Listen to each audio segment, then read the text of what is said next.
Hey guys, I'm super excited to show off my next level here. This is definitely the level I've put the most time and effort into ever.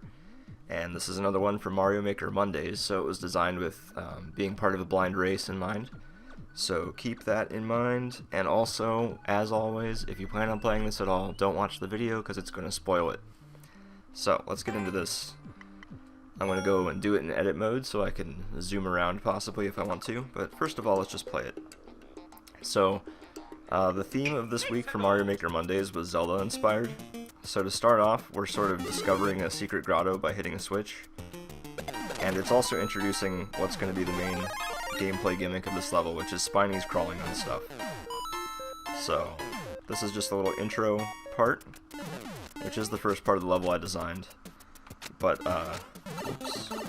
The second part of the level I designed was actually the boss, because I wanted to have a boss, and I'm bad at bosses, so I wanted to give myself plenty of time for that, and I also wanted to give myself plenty of objects for that, because I knew this was going to be cutting the object limit kind of close.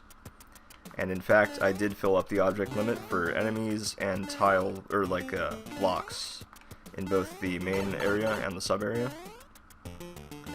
So it definitely cut it close. So anyway, we are now at the main gate. Let me show this off. We're at the main gate of the dungeon, and we need to open it by climbing up this not-so-secret vine. And now we can get in. Alright. So, you might notice there is a pipe down here, but it's blocked. We have to come back here later after that thing despawns. So you might want to save.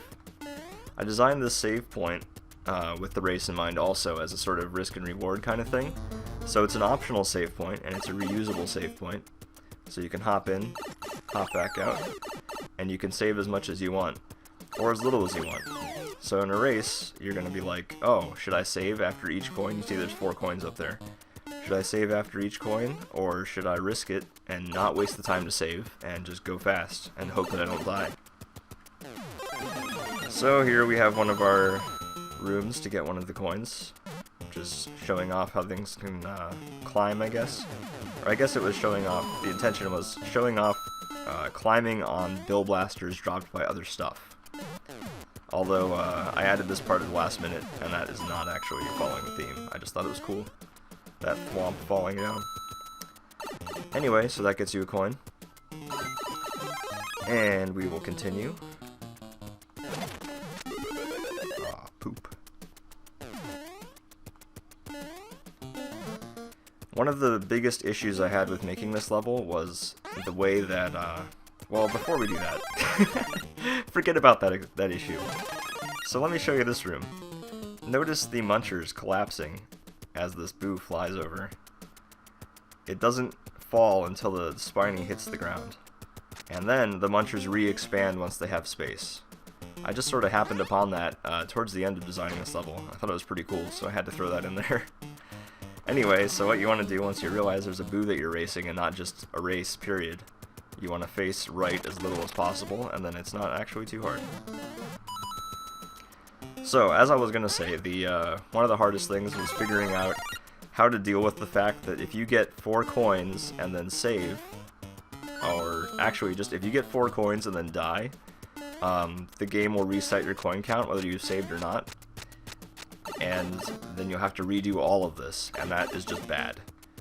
So, what I did then with this reusable checkpoint is, I sort of made it impossible to die, well, nearly impossible to die in the main hub area. But I also have another solution to that problem, which you'll see in not too terribly long. So, just keep that in mind. Here, if you didn't know, we're teaching the player that you can shoot fireballs through the bumpers, which is important because we're going to be doing that a couple more times. Another part here that was unfortunate is that if you save, it's not going to remember that you broke this. It's not going to remember that. So I used to have a coin in this pipe, but it was leading people to believe that it would save. If you got a coin, you should go save. But really, if you got a coin and saved and then died, you would still have to do this part over to get the fire flower. So that was an unfortunate thing. So we just took the coin out of there to make it feel like it's not supposed to save there anyway. So anyway, now that we have a fire flower, we can get in here. And I have this bomb now blow up this, so you can no longer get in this upper pipe. I was really afraid that people were going to miss a coin somewhere and feel like, or you think that they maybe missed it in one of the rooms and then try to backtrack. So that just makes it so they cannot backtrack whether I want to or not. Because there is no coin in that other room. And there's no reason for them to go back there. This room I just wanted to have something that used the fire flower, because we're going to be using that in the boss. And so we have to clear a path for this, otherwise it'll bump into the piranha plants and turn around, and that'll be slow. Same here, I'm going to shoot one ahead and blow up the bomb, so that we can now climb this properly. Otherwise it would just bump into the bomb and turn around. Oh, I just realized by going into edit I reset my coins. Alright, well anyway, I would have all 4 coins by now. There was a coin here. By the way, I added these arrows so you can see which direction has which coins. Another way of helping people not wander around forever trying to find the coins. So we have the 1 coin here that's pointing down, 2 this way, 1 this way. Same sort of thing here, 1 this way, 3 this way. I did go in here, didn't I? Yeah. So, you get all the coins, you go through this door, and you go up here. So now, surprise, there was more to the save room than meets the eye. You can't go back up and get stuck. So this is my solution for the fact that getting all the coins will reset your coin count, and you don't want to have to redo all that. So basically, you have a 3rd checkpoint almost, or you have infinite +1 checkpoints. So you come through here, hit this checkpoint, and now if you die on the boss, you'll respawn below here, and it won't matter how many coins you don't have. That does create an unfortunate easy cut, which was unavoidable, but I designed the save room to make it look like there's nothing else in here. Somebody who knows how checkpoints work might see this halfway checkpoint and think like, oh, I can hit the top of this checkpoint, die, and then spawn below. But in a race, there's no way you're going to attempt that because it looks like there's nothing here. You're not going to run the timer out just to see if I was a stupid developer. But technically, it is an easy cut if you let the timer run out in this room and respawn down here. But that's going to be slower, and on a second playthrough, it'll definitely be slower.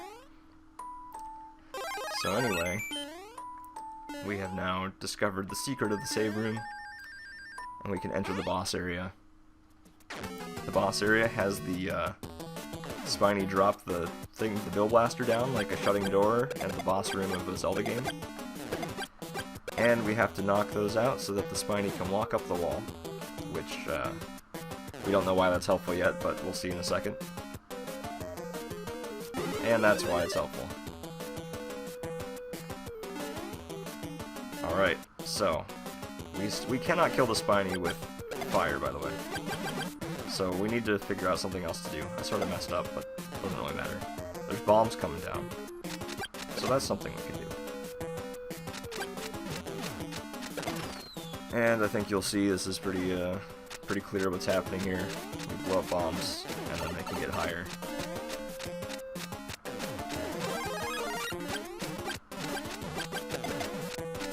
One at a time. So like I said, I designed this boss first. Of course, everything in this level has gone through quite a few transformations over the course of the development. It was really helpful to have people try it out and test stuff, tell me things that happened. So, very much appreciated to all the other Mario Maker Mondays creators that helped. Anyway, that's the end. Just working our way back. By the way, there was even more before that, or below that save point. There you go, we got the Quadforce. Which, you probably didn't notice, but each of the 4 coins was sort of in the corner of other coins. A different corner. So they all formed together to become the Quadforce. So, let's see, was there anything else I wanted to say? I made this beginning part. The beginning part I made first, and then the boss I made second. So this beginning part actually ended up being harder than the rest of the level at one point, so I had to make it a little bit easier by adding this save platform here in case you missed you could fall down and maybe save yourself.